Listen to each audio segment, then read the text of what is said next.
Այստեղ Անկարայում ես ակնկալում եմ, որ պետությունները ներկայացնեն 5%-ի շեմն ապահովելու հստակ, կոնկրետ և հավաստի ծրագիր։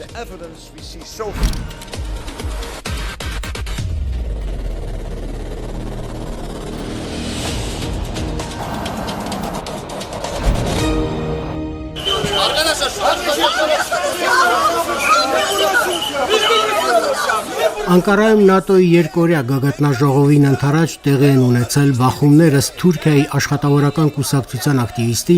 ձերբակալվել է 22 ուսանող և 3 փաստաբան։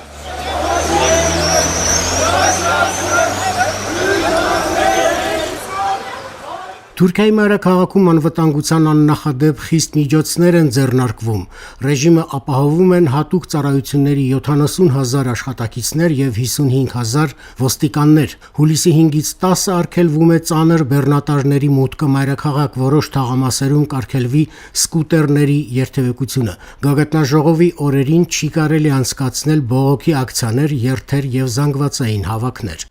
Գագաթնաժողովի մասնակիցների թվում է ԱՄՆ նախագահ Դոնալդ Թրամփը, նրա օդանավը այսօր ուղղություն է վերցրել դեպի Անկարա։ 32 պետություններից կազմված դաշինքի հավաքի օրակարգում գլխավոր հարցը Թրամփի հնչեցրած պահանջն է։ ԱՄՆ ղեկավարը սպառնում է դուրս հանել իր երկիրը ՆԱՏՕ-ից և էապես կրճատել Եվրոպայում տեղակայված ամերիկյան ուժերը, նշելով, որ դրանից խուսափելու համար դաշնակիցները պետք է ավելացնեն պաշտպանական ծախսերը։ Վերջերս նա Հյուսիսատլանտյան դաշինքը անվանել է թղթևագր և ասել, թե ՆԱՏՕ չէր լինի առանց ամերիկյան զենքի և առաջնորդության։ Միջազգային լրատվամիջոցների թիմերը արդեն հավաքվել են Անկարայում։ 2017 թվականից ի վեր դաշինքի եվրոպական երկրները և Կանադան պաշտպանական ոլորտին տրամադրել են $1 տրիլիոն 200 միլիարդ դոլար։ Դա մամուլում արդեն անվանել են Թրամփի տրիլիոնը, սակայն ԱՄՆ նախագահը տպավորված չէ։ Նա կշտամբել է դաշնակիցներին Իրանի դեմ պատերազմում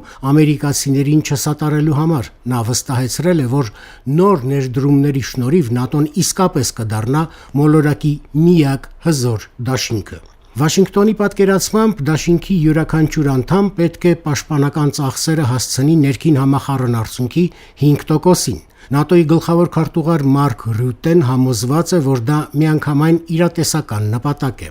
Here in Ankara, I expect nations to present clear, concrete and credible plans. Այստեղ Անկարայում ես ակնկալում եմ, որ պետությունները ներկայացնեն 5%-ի շեմն ապահովելու հստակ, կոնկրետ և հավաստի ծրագիր։ Եվ առ այս պահն առկա պատկերը շատ տպավորիչ է։ Անցած շաբաթ շատ լավ հանդիպում եմ անցկացրել Թրամփի հետ։ Քննարկել եմ եվրոպացիների և կանադացիների կողմից ծախսերն ավելացնելու թեման։ Իհարկե, դա Պուտինի, Ռուսաստանի և Ուկրաինայի գործոններին է առնչվում։ Բայց մեծ դեր է կատարել նաև Թրամփի վճռական դիրքորոշումն ու պահանջն առաջ տանելը։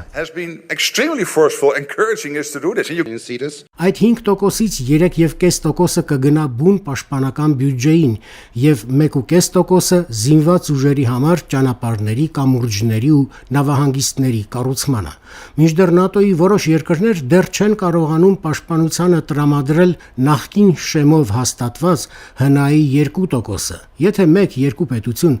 դեռ պետք է համոզվեն դրա անհրաժեշտության մեջ, մենք կգտնենք համոզելու միջոցներ։